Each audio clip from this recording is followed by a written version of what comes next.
Hi, I'm Roy Huntington, editor of American Handgunner magazine. Today we're in my good friend Brandon's gun shop, and oddly enough, we're in Joplin. It's called Brandon's Guns. We're here for a couple of reasons. First of all, Brandon has a really cool gun shop. It's old school gun shop. It's got nice used guns. It's got every new gun you can imagine, any ammo caliber you ever want. Besides that, Brandon's a nice guy. So, Brandon, thanks for letting me barge in like this today. Thanks for coming, Roy. Today we're going to talk about something a little unusual. And while we always talk about customer service from behind the counter, today we're going to talk about how do you be a better customer. Now, you know, Brandon, I'm sure you get people complimenting you on customer service. I've seen it myself. I've had other people tell me, oh, I always go to Brandon's. But isn't there another side of the equation? Aren't there what I would call problem customers? Yeah, and most people don't even mean to be if they are in that category. But when you do come into a gun shop, you got to understand something. For the last 3 years, it has been busy. There are lots of guns being sold right now, which means sometimes we can't give all the customer service we want to that individual. He's going to have to know something when he walks in. Brandon brings up a really good point here.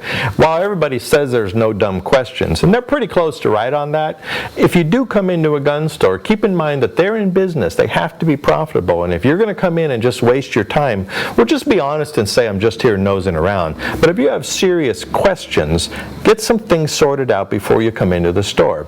Remember, if he's 5 deep at the counter, it would be difficult for him to be able to spend a half an hour with you. So just keep that in mind. They're not necessarily being rude, but they do have a business to run. Brandon, let's say you get a customer comes in the door and he says, I want to buy a gun. Okay, we always put them into categories because there's, 8,000 currently produced firearms, and you can't go through all of them. So you want to find out, are you looking for a protection gun? You looking for a concealment gun? You looking for a gun for your glove box for your truck or for your home? Because they're not all necessarily the same type of firearm.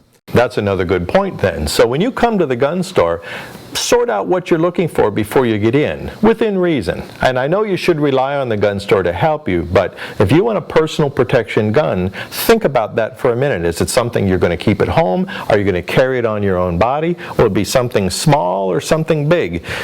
That way, when you come into the store, you can ask Brandon a question like this. Brandon, I'm new to gun owning, but I'm really interested in learning more about concealed carry guns. Maybe something small that I could actually carry on my body. Now, would that be a good question? That's a great question because that narrows it down to something really small, and that's what we're going to be showing you. So right off the bat, you have saved a lot of time for both people. Brandon can take you right to where you need to be shopping and then educate you. Now at that point, remember, just be honest and say, you know what, I appreciate this. I'm not buying today.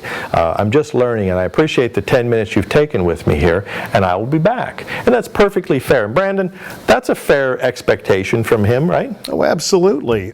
And we'll show them what they need to look at, and we'll ask them a few questions and see if that is really what they're looking for, because sometimes people will be looking for a concealment gun like we were talking earlier, but it turns out they really don't want something that small. They want something else. Well, we'll show them those categories too.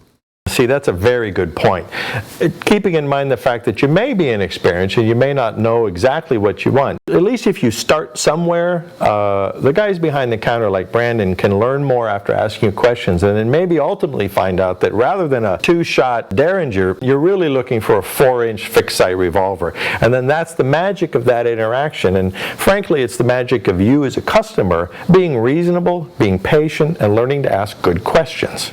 Brandon asked me to touch on one more thing before we close this, and that is, if you're bringing a gun into a gun store and maybe you have questions about it, maybe it needs to be repaired, maybe you want to trade it in or sell it, make sure that it's safe and unloaded. For instance, if you're going to bring your semi-auto pistol in, at home, take the time to drop the magazine, take the time to lock the slide back, and you know what? Leave it just like that. Because that way when you bring it into the gun store and take it out of the case, everybody knows that it's safe. You know, and speaking about safety when you bring your gun into the gun store, make sure it's in a zippered case or something. Brandon's told me a few horror stories about people coming in with a loaded pistol being held in their hand as they walk in the store. Well, of course, it puts everybody on alert. So be smart, be safe, clear your guns, put them in a zippered case or something, and then when you bring them in, everyone knows what's going on. You know, it was important, and Brandon wanted to point this out, in that I don't think there's a counter person in a gun store in America who would not welcome good questions from you.